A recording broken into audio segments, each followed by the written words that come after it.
Hello everyone, this is Azra Batul, and in our previous video we have learnt about the formation and incorporation of company. Incorporation of company में हम कुछ points read कर चुके थे, उससे आगे के points हम आज रीड करेंगे. We are studying about the MOA Memorandum of Association में 5 clause होते हैं, उन 5 clause के बारे में आज हम स्टडी करेंगे.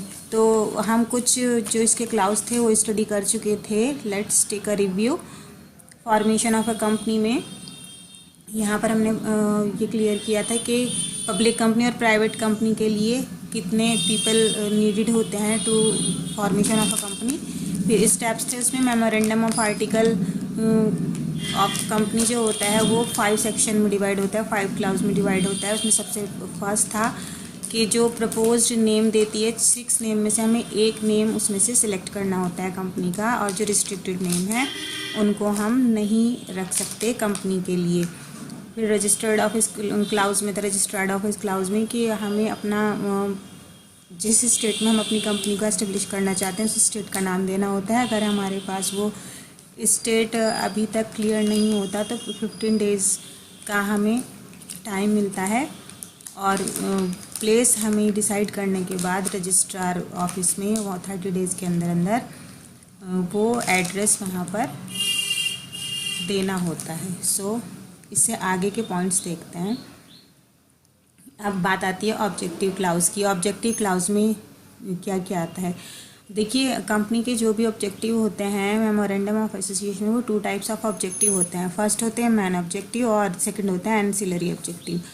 फर्स्ट मेन ऑब्जेक्टिव वो ऑब्जेक्टिव हैं जिनको चेंज नहीं किया जा सकता, जो उसी रूल्स एंड रेगुलेशन पर बेस्ड होते हैं. बट जो एंसिलरी ऑब्जेक्ट्स हैं वो अकॉर्डिंग टू द नीड वो चेंज हो सकते हैं. So let's read. Objective clause में the purpose for which the company is incorporated in any other matter considered necessary in furtherance thereof. कौन कौन से ऑब्जेक्टिव होते हैं. The object to be pursued by the company on its incorporation, यानी main objective जो कि मैं आपको बता चुकी हूँ.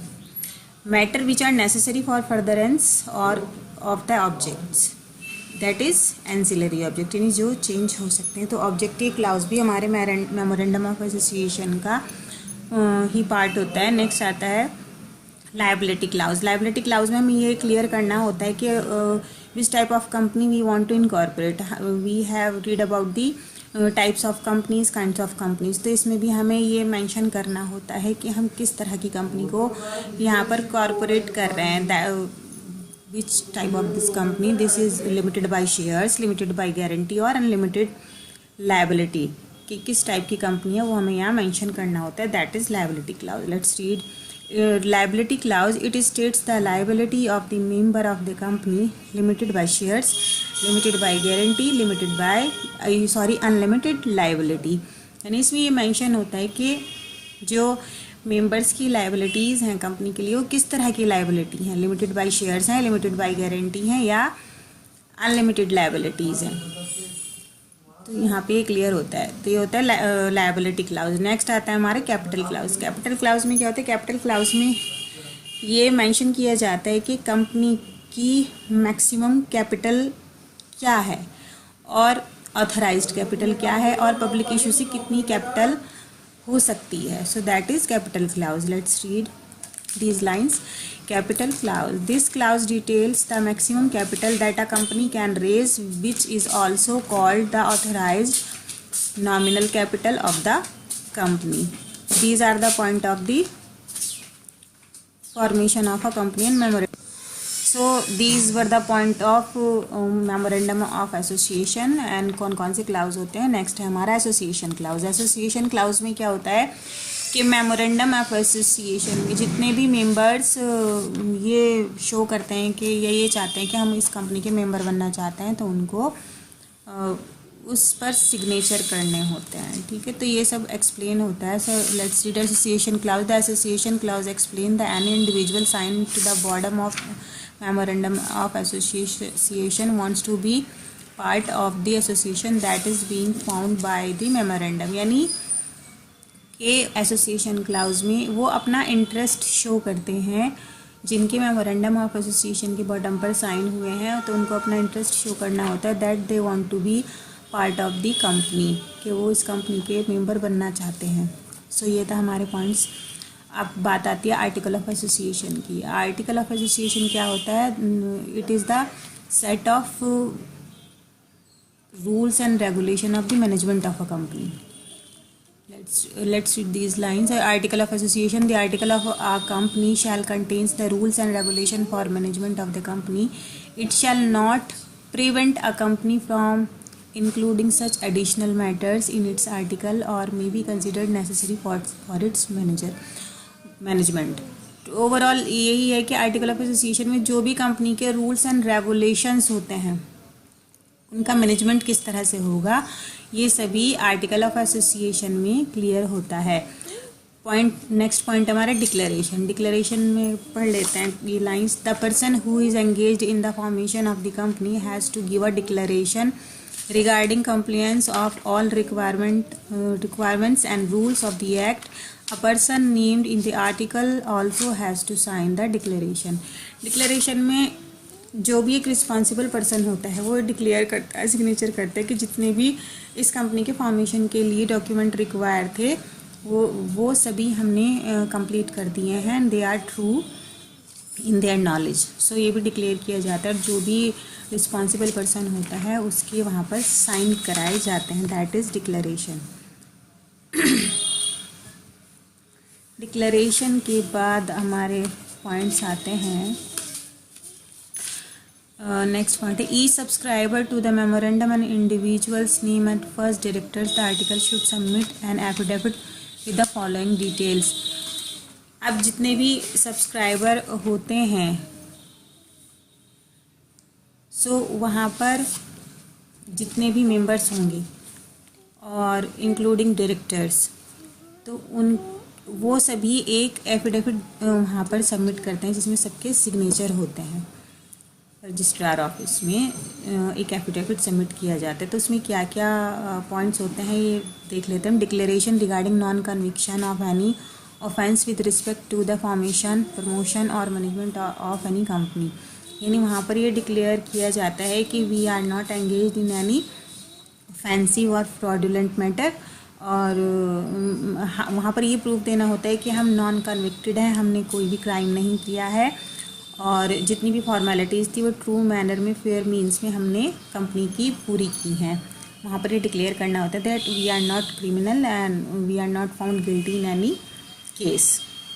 ये सेकंड पॉइंट में भी लिखा है he has not been found guilty of fraud और any breach of duty in any company in the last 5 year. के पिछले 5 सालों में उन्होंने कोई भी ऐसा काम नहीं किया है कि वो कभी फाउंड गिल्टी और फ्रॉड और एनी ब्रीच ऑफ ड्यूटी।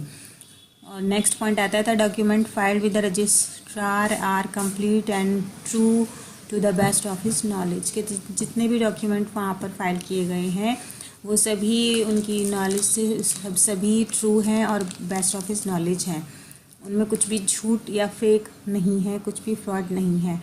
सो ये वहाँ पर एफिडेविट में पॉइंट्स क्लियर करने होते हैं। नेक्स्ट 4th पॉइंट है हमारा address for correspondence until the registered office is setup.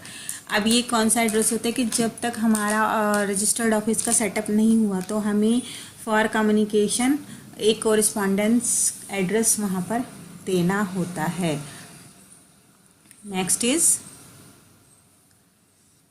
Next slide देखते हैं। Wait for a while please.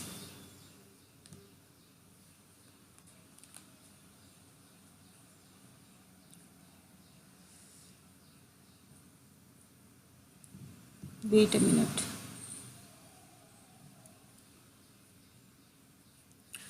Fifth point आता है if the subscriber to the memorandum is an individual then he needs to provide full name, residential address and nationality along with a proof of identity. If the subscriber is a body corporate then prescribed document need to be provided. यानी यही सब है कि जो भी subscriber हैं वो चाहे इंडिविजुअल हो चाहे कॉर्पोरेट बॉडी हो तो उनको अपना फुल नेम, रेजिडेंशियल एड्रेस, उनकी नेशनलिटी, प्रूफ ऑफ आइडेंटिटी ये सब वहाँ पर सबमिट कराना होता है। सभी डॉक्यूमेंट इंपॉर्टेंट होते हैं। Next 6 point individual mention as subscriber to the memorandum in article needs to provide the detail specify in the point above along with the director identification number. देखिए जब कंपनी का incorporation होता है, company form कराई जाती है, तो उसमें डायरेक्टर आइडेंटिफिकेशन नंबर भी दिया जाता है, तो वो भी हमें वहाँ पर शो करना पड़ता है, वहाँ पर देना पड़ता है कि हमारा डायरेक्टर आइडेंटिफिकेशन नंबर क्या है। 7th पॉइंट आता है हमारा, the individual mention as first director of the company in the article must provide particular of interest in other firm और bodies corporate along with their consent to act as director of the company as per the prescribe form of manner. यानी clearly ये कहा गया है कि अगर कुछ directors जो कि अदर कंपनी में इन्वॉल्व हैं, सो उनको यहाँ पर अपनी फ्री कंसेंट शो करनी होगी कि हाँ we are interested to be a director of this company also, कि हम यहाँ पर डायरेक्टर बनना चाहते हैं इस कंपनी के, तो उनको अपनी वहाँ पर पूरी डिटेल्स देनी होंगी और अपनी फ्री कंसेंट शो करनी पड़ेगी कि हम किसी के ज़रिए दबाव में आकर ये काम नहीं कर रहे हैं। अगर ये सब क्लियर है तो उस कंपनी के डायरेक्टर बन सकते हैं। इन सब पॉइंट्स के बाद हमारा एक सर्टिफिकेट ऑफ इनकॉर्पोरेशन इशू हो जाता है। ये issuing the certificate of incorporation corporate identity number, जिसे हम CIN भी कहते हैं, और इन सब फॉर्मेलिटीज़ को कंप्लीट करने के बाद CIN नंबर अलॉट हो जाता है कंपनी को और इनकॉर्पोरेशन की डेट पर। ठीक है, that is the steps of the formation of a company, how a company form. So आज का जो हमारा इस वीडियो का टॉपिक था फॉर्मेशन ऑफ कंपनी, वो हम कंप्लीट कर चुके हैं। नेक्स्ट जो वीडियो होगी इसमें हमारे अदर टॉपिक चलेंगे इसी कंपनीज एक्ट के बारे में। So till then stay safe, stay healthy and bye bye.